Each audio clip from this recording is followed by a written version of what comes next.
Let's get back to this. So you're saying that the more jewels, the better, and a jewel is kind of like a gear. It's a bearing. It's a bearing. So I was wondering, now how long have you been doing this? Over 30 years. About 30 years.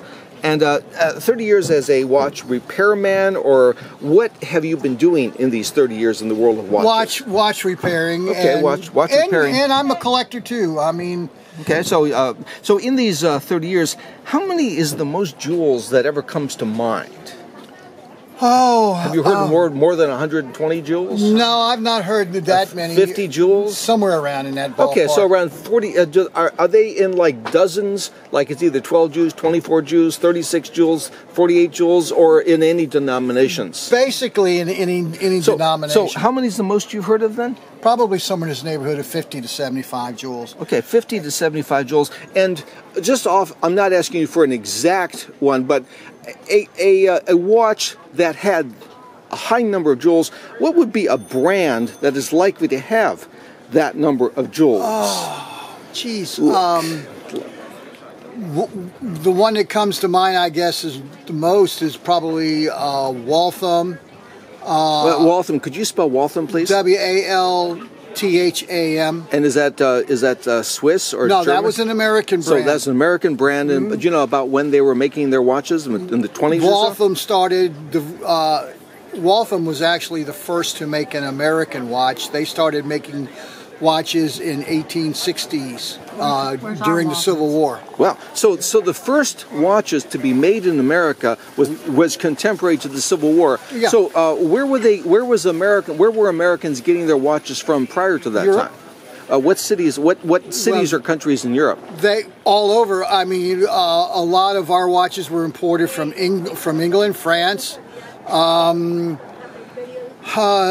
Some of the other Scandinavian countries were making timepieces, but timepieces as opposed to wristwatches. Right? Yeah, because the pocket watch came first, and then the wristwatch came. About when was the pocket watch? Does that go back to the Renaissance or? Not quite that far, but it goes back into the 1700s or so. Probably the late 1700s, early 1800s. Okay, so somewhere around the Napoleonic era. Right. And so when did wristwatches? Do you know when the first wristwatch itself came showed on the up scene? During World War I.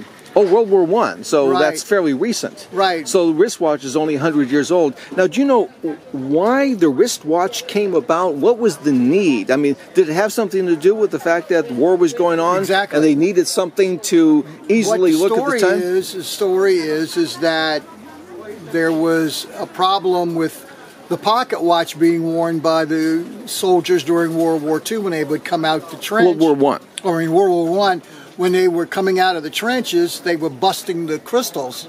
And somebody, we don't know who, came up with the idea of taking a pocket watch, a lady's pocket watch, a pendant watch, and putting a piece of material on the case so they could strap it to their wrist. And that was the beginning of the wristwatch, and it evolved from then on. And do you know what was that, France, England, Germany, or America? Nobody knows for sure. Nobody really knows for sure if it was an American or... So do you know the name of the first company that actually did make regular wristwatches?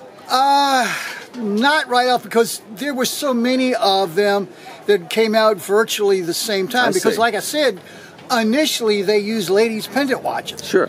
And a lot of those were European and or American. Because they were small. Right. Because they were small and they would fit right on the wrist. And the material, do you know what kind of material they were using? Was it like leather? A lot of them were grosgrain ribbon.